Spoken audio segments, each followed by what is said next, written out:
The ferry had already pulled away from the dock when Cara Donahue noticed the boy. He was standing at the very edge of the terminal pier, pressed against the chain-link fence with both hands wrapped around the metal, watching the boat disappear into the gray water of Georgian Bay. Not waving, not crying out, just watching, the way a person watches something they've already accepted they've lost. Cara was 23 years old and had been working the overnight shift at the Tobermory Ferry Terminal gift shop for 11 months. She'd seen plenty of people miss the last boat. Tourists who'd lost track of time at the pub, couples who'd argued in the parking lot too long, once memorably, a man who'd fallen asleep in his rental car and woken up to an empty dock. She knew the particular posture of a missed ferry situation. Shoulders dropped, phone already out to call for a hotel. This boy had none of that energy. He couldn't have been more than 9 years old. Dark jacket, too light for the October wind coming off the bay. A hockey bag slumped at his feet that was nearly as big as he was. And he wasn't checking a phone because he didn't have one. Cara stepped out from behind the gift shop counter. "Hey," she called across the empty terminal. "You okay?" The boy turned around. His face was completely dry. No tears. Just a kind of stillness that made the back of her neck go cold. "My dad was supposed to get on the boat with me," he said. "He told me to go ahead and find our seats. Said he'd be right behind me." Cara looked at the water, where the ferry's lights were already just smears in the fog. "How long ago?" The boy looked at the dock clock. "The boat left 40 minutes ago." She crossed the terminal in 12 steps. She'd counted them before, when the nights were quiet and the hours stretched out long and strange. "What's your name?" "Noah what?" "Noah Thatcher." "Where are you from, Noah?" "Owen Sound." He said it like that answered everything. And maybe it did. Owen Sound was 3 hours away, on the other side of the Bruce Peninsula. 3 hours, and a fishing father, and a Georgian Bay that didn't care one way or another. "Is there someone I can call?" Cara asked. "Your mom? Someone at home?" Noah looked down at the hockey bag. "My mom lives in Calgary now. Dad said not to call her because she'd just worry." Cara thought about that for a moment.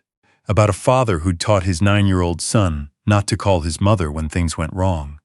"When your dad told you to get on the boat," she said carefully, "did he seem worried? Scared? Different than normal?" Noah was quiet for a beat too long. He kept looking at his phone, and he was sweating even though it was cold. The terminal lights buzzed above them. Outside, the Georgian Bay continued doing what it always did, which was exist without apology. Cara took Noah inside to the gift shop, sat him down behind the counter with a hot chocolate from the staff machine that nobody was supposed to use for non-staff, and called her manager to say she'd be late coming back from break. Then she called the OPP non-emergency line and got a bored dispatcher who said she'd flag it and someone would be in touch. Then she stood in the corner of the shop with Noah, pretending to browse the Bruce Peninsula refrigerator magnets, and thought about what a father sweating in cold weather meant. It meant the same thing it always meant. Someone was watching him. The man who walked through the terminal doors at 11:47 p.m. wasn't the OPP. Donovan Page was 41 years old, 6 feet and change, wearing a dark wool coat that probably cost more than Cara's monthly rent in Tobermory, which admittedly wasn't saying much. Silver at his temples. Hands that moved with the relaxed precision of someone who'd long ago stopped being nervous about anything. The kind of man who walked into empty ferry terminals in the middle of the night like he owned the floor plan.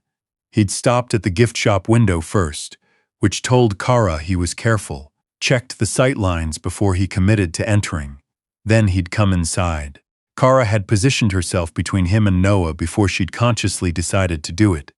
The man stopped a few feet away. "I'm not here for the boy," he said.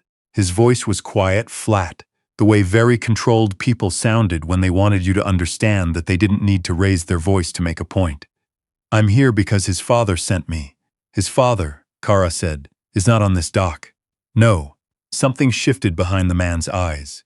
Not guilt, not quite. Something older. "His father is somewhere he can't be right now. He asked me to make sure the boy was safe." Noah had stood up from behind the counter. "Mr. Page?" Cara looked at the boy. "You know him?" "He came to one of my hockey games," Noah said. "With Dad." Donovan Page looked at the boy for a long moment. "You did good, Noah. Your dad said you would." He looked back at Kara. I need to get him somewhere safe.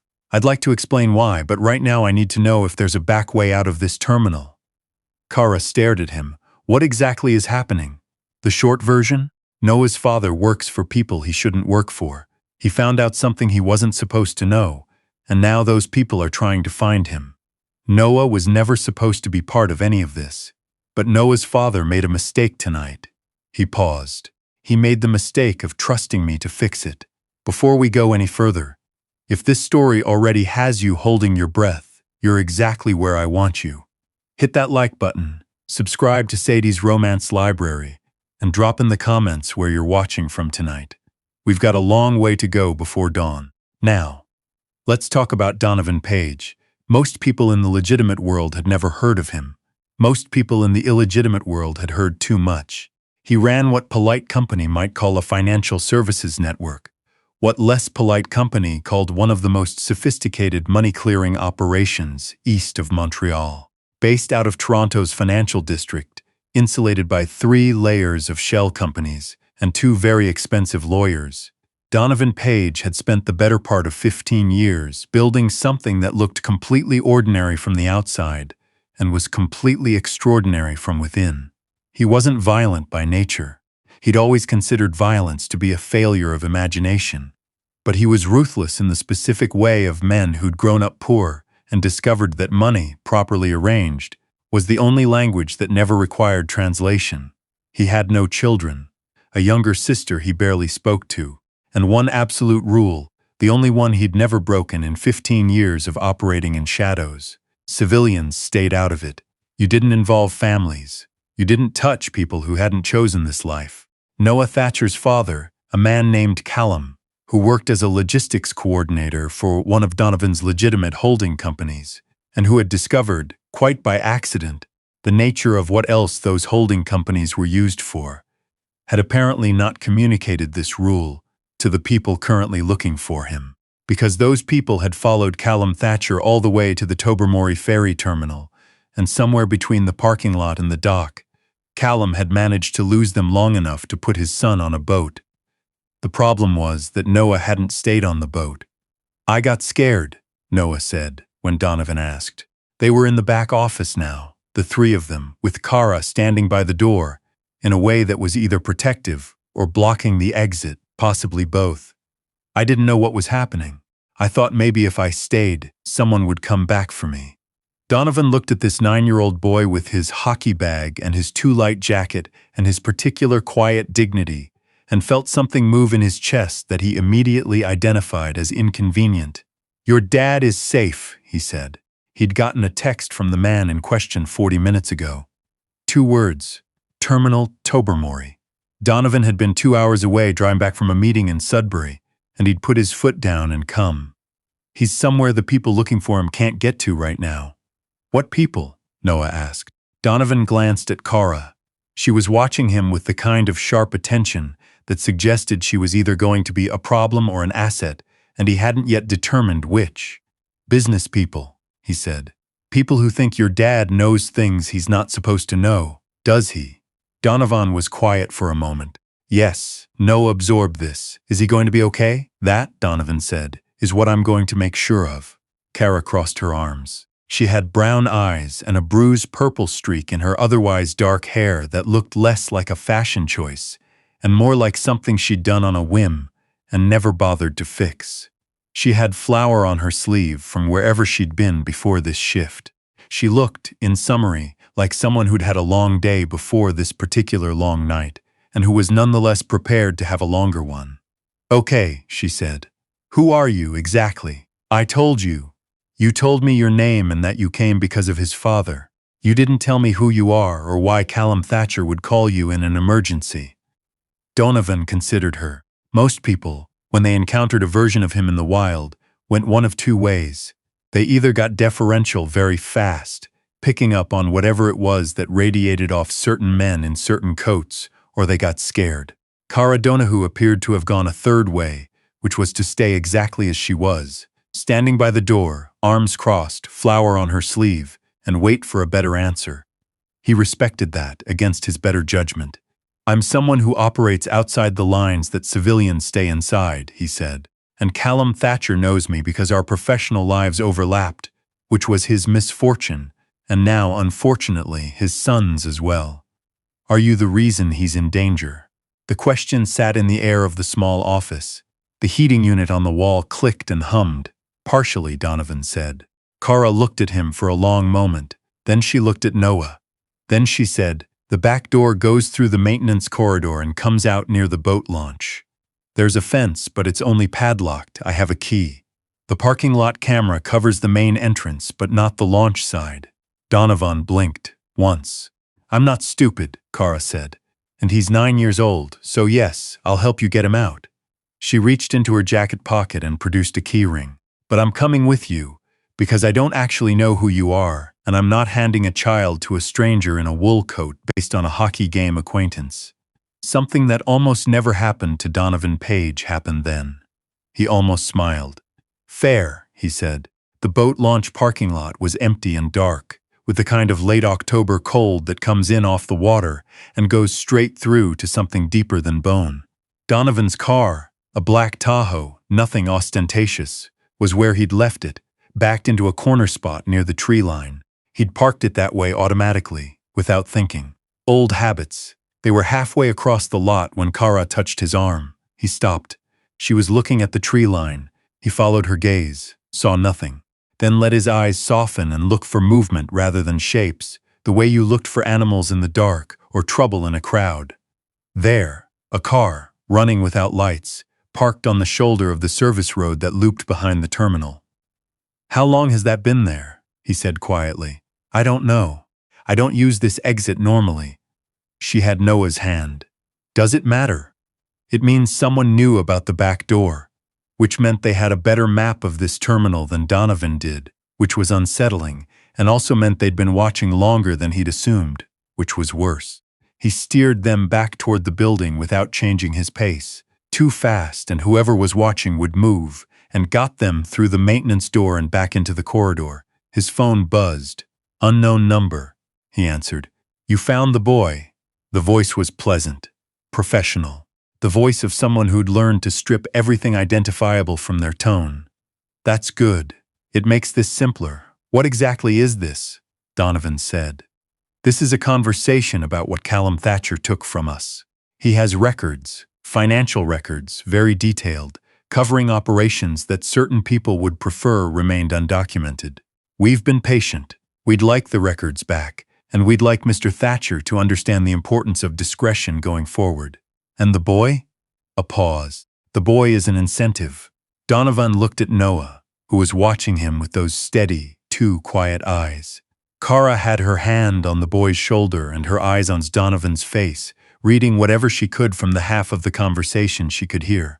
Here's the problem with that, Donovan said. I don't negotiate with incentives. The records, Thatcher's cooperation, or we stop being patient. You were never outside this terminal, were you? It wasn't a question. You came before I did. Another pause, shorter this time. We like to be thorough. Donovan hung up. He looked at Kara. Is there a landline in this building? In the manager's office. I need to make a call that isn't going through this phone. He handed her his cell. There's one number in the contacts listed as RB. If anything happens in the next 10 minutes and you need help before I'm back, call it and say Donovan sent you. Tell them the terminal in Tobermory. They'll know what to do. Kara took the phone. What are you going to do? Change the rules, he said. Here's what Donovan Page knew about Callum Thatcher, that Callum probably didn't know he knew. The logistics coordinator had been careful, more careful than most people in his position would have thought to be. He'd kept digital copies of everything he'd seen in the course of his work. Transaction records, account numbers, movement of funds through the holding companies that Donovan's network used as connective tissue. He'd been keeping them for over a year, in an encrypted file on a server that wasn't connected to anything Donovan's people could access. What Callum hadn't known, what no one outside of Donovan's immediate circle knew, was that the people currently sitting in an unlighted car on a service road in Tobermory, Ontario, weren't there because of Callum's records alone. They were there because someone inside Donovan's organization had told them where to look. He stood in the manager's office with the receiver in his hand and went through the conversation he'd just had word by word. The voice, the phrasing. We've been patient. We like to be thorough. The specificity of financial records, very detailed. That last part.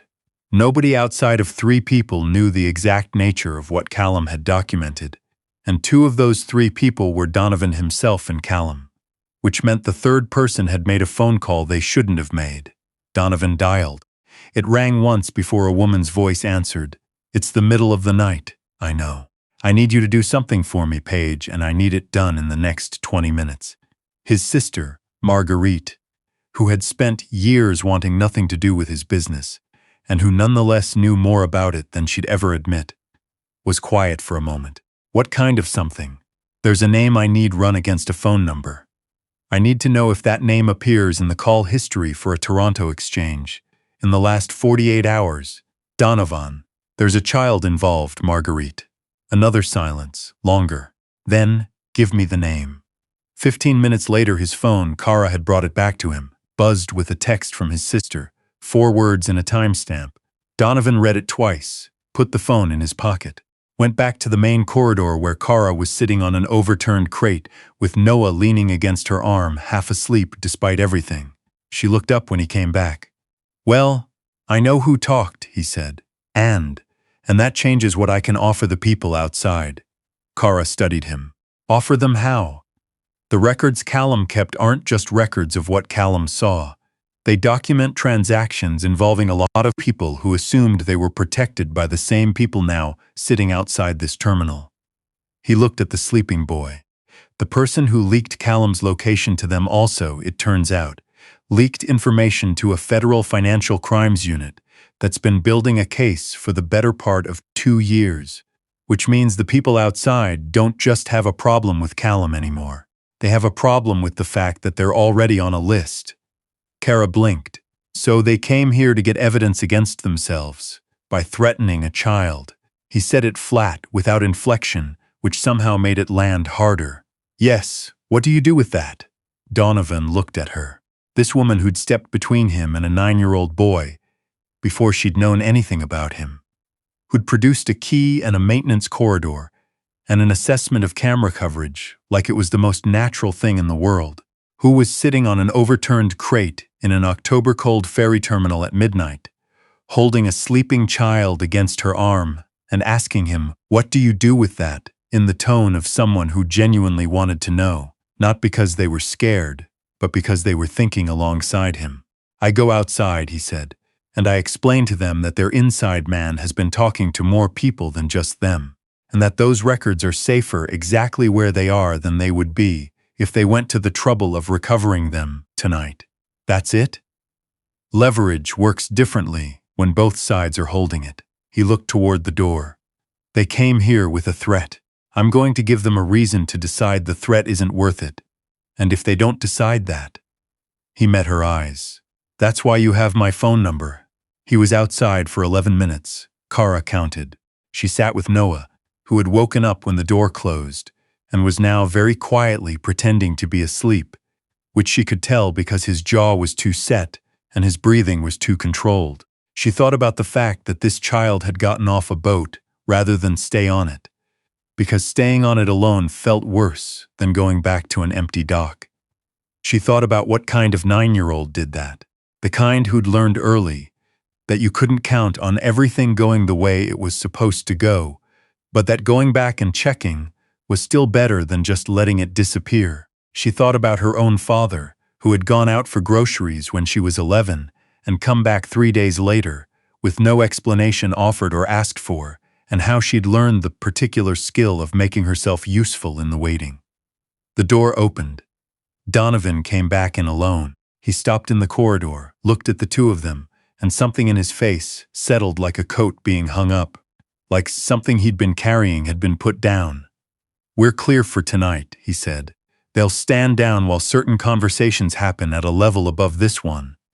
And Callum, Kara said, is going to have to make some choices about what he does with what he knows, but he'll get to make them alive. He looked at Noah, and not without his son. Noah sat up. He'd given up pretending to be asleep. Can I talk to him? Donovan pulled out his phone and dialed. It rang twice. On the third ring, a man's voice answered, rough, wrecked, the voice of someone who'd been holding themselves together with both hands for hours. Hello, Dad? Noah's voice was perfectly steady, the steadiness of someone who'd decided to be steady before they'd known if they could manage it. The sound that came through the phone then wasn't a word. Kara looked away. She studied the motivational poster someone had taped to the maintenance corridor wall at some point in the past decade. You don't have to see the whole staircase. Just take the first step and listen to a father and son find each other across a bad connection and a very bad night. When Noah handed the phone back, his face was still dry, but something behind his eyes had changed. The waiting was over. Donovan drove them north on Highway 6 in the dark. Noah in the back seat folded around his hockey bag. Kara in the passenger seat with her jacket buttoned against a chill that had nothing to do with the car's heating, which worked fine. She'd called her manager back and said something she'd figure out the truth of later. Her manager had said something back that she'd deal with on Thursday. You were a waitress before this? Donovan said. It wasn't quite a question. I was. Still am. I picked up the gift shop shift because the tips in October are bad and the ferry terminal hours are predictable. She looked at the dark road. Why? The camera coverage. The back door. The maintenance corridor. Most people wouldn't have known all of that or thought to use it. Kara shrugged one shoulder. I've been here 11 months. I walk every exit when I start a new place. Force of habit. From what? She was quiet for a moment. From having a father who made me understand that exits were something you should know about before you needed them. Donovan was quiet too. Outside, the trees on either side of Highway 6 stood close and dark, and the Georgian Bay was somewhere to the east, making its ancient indifferent sounds. The man on the phone, she said. He's not going to stay, stood down because you asked him nicely. No, Donovan agreed. He's going to stay stood down because what I told him is true, and because the people who engage in the kind of business he engages in understand that documented information in the hands of federal investigators is more dangerous than any threat I could make. But someone inside your organization talked. Yes, that person is still inside. For approximately another 6 hours, Donovan said, with a flatness that answered the question Kara hadn't asked. She looked out the window. Thought about exits. You're not a good person, she said. No, but you drove 2 hours because a man you work with sent you 2 words and you knew what they meant. Donovan didn't say anything. Noah's dad called you, Kara said. Not the police, not a family member. You. She turned to look at him. That means something about who you are to the people in your life, whatever else is true. The highway unspooled ahead of them. In the back seat, Noah had fallen genuinely, deeply asleep, the kind that only comes when the body finally believes the danger is past. You should know, Donovan said after a while, that what you did tonight, the camera assessment, the key, the corridor, those aren't things a civilian normally knows to do. I told you, force of habit. Most people's habits don't run that way. She met his eyes briefly in the reflection of the dark windshield. Most people's fathers didn't run the kind of operation that taught them to. The silence that followed was the kind that asks questions rather than avoids them. Your father, Donovan said, is in a federal corrections facility in British Columbia, Kara said evenly. Has been for 4 years. Will be for 6 more. She looked at her hands in her lap. So you see, I know roughly what kind of man you are. Not the specific kind, but the shape of it. Donovan was quiet for a long time. And yet you gave me the key. I gave it to Noah, she said. You just happened to be there. 3 years later, Donovan Page sat in the back row of a hockey rink in Owen Sound and watched number 11, Noah Thatcher, 93 pounds of focused, relentless determination, put a wrist shot past a goalie who was 6 inches taller than him. The rink erupted. Callum Thatcher, 2 rows ahead, stood up and whooped in a way that had nothing practiced about it. The kind of joy that comes from being alive to see something, specifically. Callum had testified. The records had gone where they were supposed to go. The case had taken 14 months to get to trial and 7 days to conclude. Several people who had previously operated with complete confidence in their own untouchability were now operating inside federal correctional institutions, and the man with the pleasant, professional voice was among them. Donovan's organization looked different now than it had 3 years ago. Several things had changed. Some of them he'd chosen. Some had been chosen for him by the natural consequences of what the federal investigation had pulled into the light. He operated closer to the line than he had before, which was either progress or just a different kind of careful.